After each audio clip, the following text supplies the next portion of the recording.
unintended consequences of the elite, as well as some of the intended ones.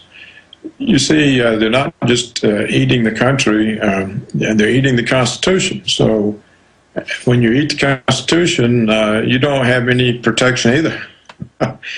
You might remember the play, A Man for All Seasons, when Sir Thomas More, the Chancellor of England, he says, "So you want me to cut down the law so we can more easily chase after devils?"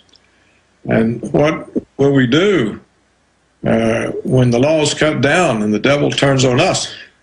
Yes. So it's what the Bolsheviks found out.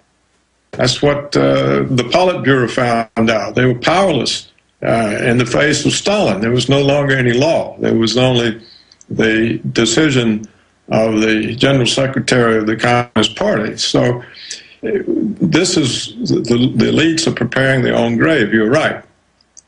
But come back to the question of the shift from focus on terrorism to domestic extremists.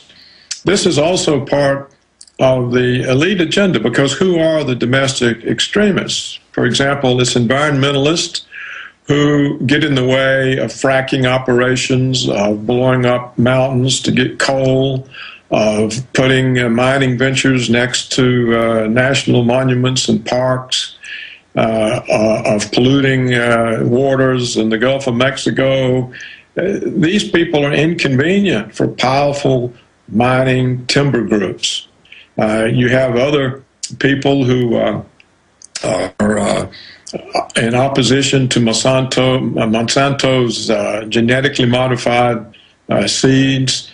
They're in the way. You have prophets. You have animal rights people who say animals are living creatures. They shouldn't be treated in inhumane ways in these experiments where you do all these testing, and they're in the way of the drug companies, the testing companies. So all these kinds of people are in the way. In fact, sooner or later, you and I will be in the way, because we don't speak the line. You don't speak the line, you're in the way. So they can use terrorism. That came out of 9/11. They can use the fear of that to expand it into attacks on all critics. And that's what I think Homeland Security is becoming.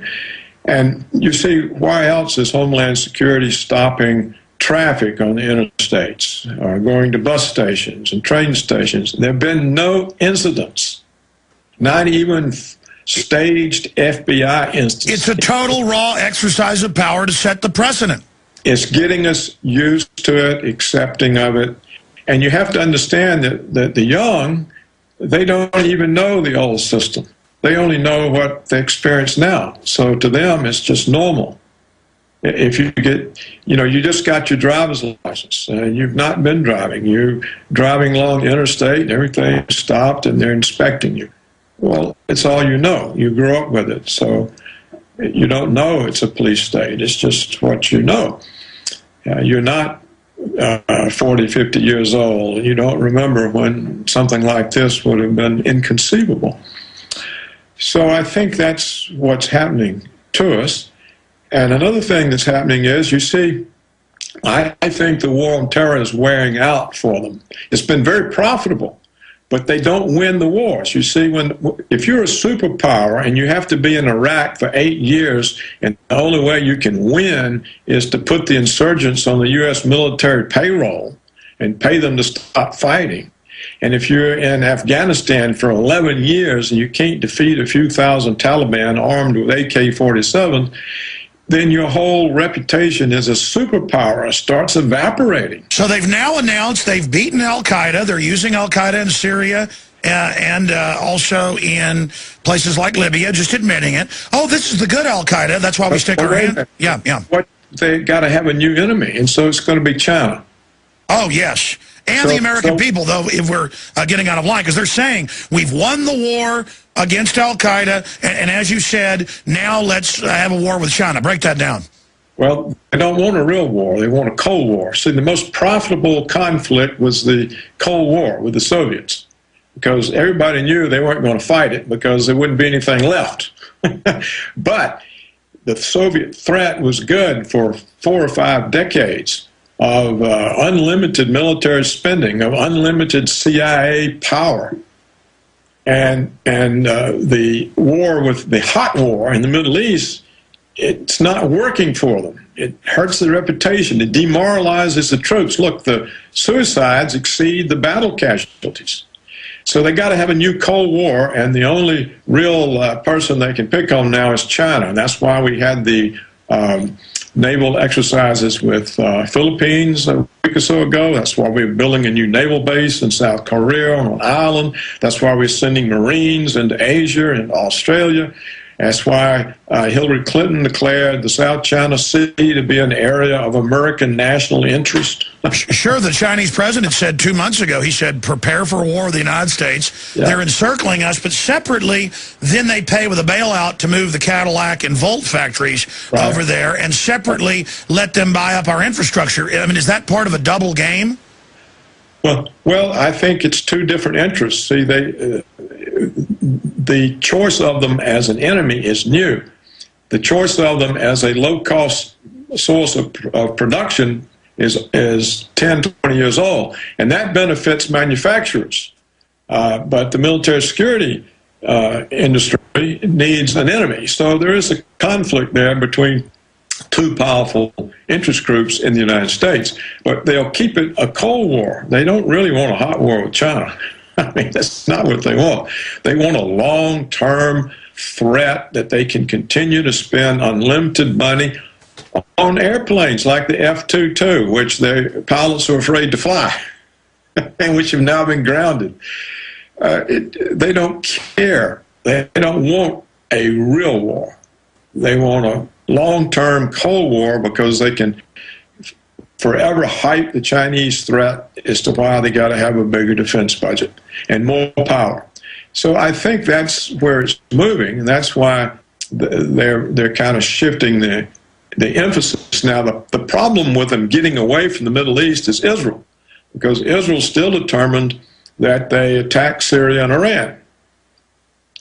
And if Israel succeeds in having us attack Syria and Iran, then we may never get out of the Middle East, or we may come heads to head with China and Russia in a hot type of conflict. Basically, you and I and others, Ron Paul, we're in the way of their madness and the grave the ruling class is trying to dig for themselves. And as you point out, they have Bilderberg meetings and things and come up with general plans and argue with each other. But I see it everywhere where there are different special interests, sometimes even different divisions of the same big companies are at odds with each other. It really is just a bunch of people running in all directions, stealing everything they can. Right. And also, you see, they now have the country at odds with itself. There's so much hatred of Americans against Americans, and Democrats and Republicans, and right-wing and left-wing, and Christian Zionists and non-Christian Zionists. I mean, it's just an endless... So we are as split among ourselves as the Romans were in their last years. And so a country that internally split, and also now increasingly fearful of their own government, is not a very strong country to be taking on China and Russia. So I think they're headed for a lot of surprises, and I don't know when the dollar goes or when the power of the United States collapses. I don't know when it's going to happen, but nothing that they're doing really furthers our future success. It's all at the expense of our future success. That's the key. What the globalists, what this group of criminals are doing is wrecking the United States. There's no doubt that their policies are cyanide to this republic. In closing, Dr. Roberts, and of course your great new website, well, it's been out 6 months or so, really nice. A lot of great info there, paulcraigroberts.org, and we carry your fine articles every other day when you write them. Final point. I think it's positive, though, that we're seeing 2, 3, 4, 5 million guns sold a month, and they have questionnaires, and they say, I fear the government. I don't trust them. I don't believe in them anymore. Yeah, I mean, in a way, as long as people know that's the hijacked government, and we offer a good solution, I think that really shows that people have finally woken up. Everybody I talk to, including police, military, you name it, they say that most people they know are finally starting to wake up. Do they know as much as you do or others? No. But they're beginning the process of awakening. Your comments on the gun sales? Well, you know, I agree with what you said. However, I think an armed population is inconsistent with a police state. So I don't know how long the police state and Homeland Security are going to tolerate an armed population. I just don't know.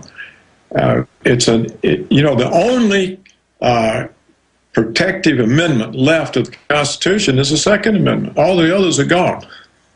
So how can you have the Second Amendment if you can't have habeas corpus or due process?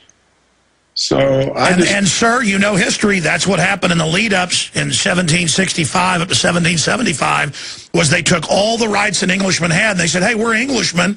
We would have these rights in England, our Magna Carta, you've taken it here, and the British government, the police, the paramilitary said, we're coming to take your guns, and that's when it started. And I think that's where the day they actually try this is when the Civil War starts. Well, you know, but we're not organized, Alex. Everybody's atomized. At least when the British came against the colonists, there was organization on the part of the colonists. There's none today. We're not organized. And the efforts some years ago to have a militia, they all failed because they were all infiltrated by federal agents.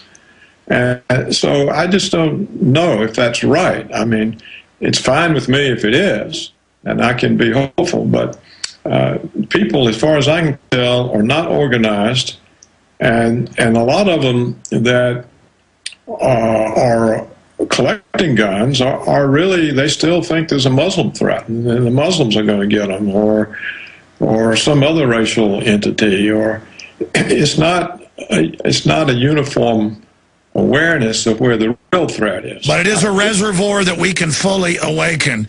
Yeah. And I'll tell you, the military, they're waking up. But I agree with you. We need to really, people generally, though, in a Manifesto of Liberty, they know who the enemy is. They know who did this. And as the persecution and arrest and disappearances begin, that's where they plan to go. There will be resistance because people won't have a choice. And the enforcers, like Alexander Solzhenitsyn talked about, you know, what would have happened if when the enforcers went out, the secret police to grab people, if folks would have stood up.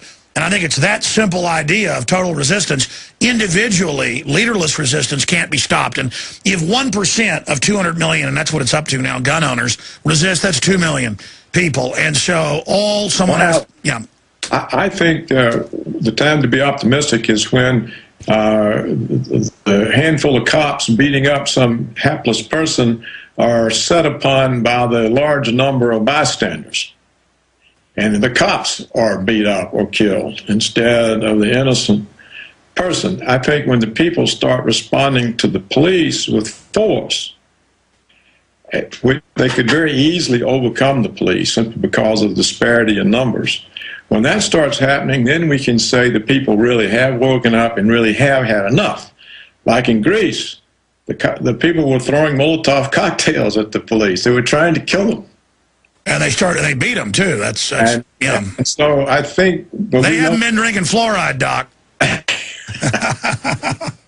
Can you imagine if the government tried to act like this, say, 100 years ago, what would have happened? It would have been short-lived government, yeah. Yeah, we've been on a steady diet of... in the past, but usually they put them down like the Whiskey Rebellion was put down with the army.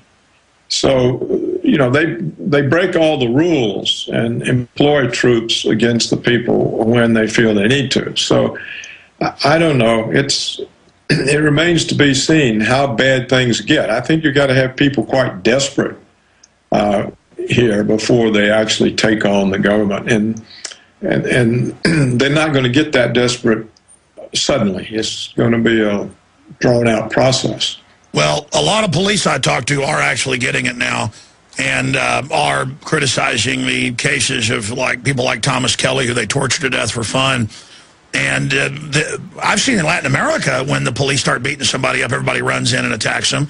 But again, they haven't been drinking fluoride, eating GMO, and watching 10 hours of television a day. Thank you so much for talking to us, Dr. Roberts. It's great having you. Glad to be with you, Alex. Thank you, sir.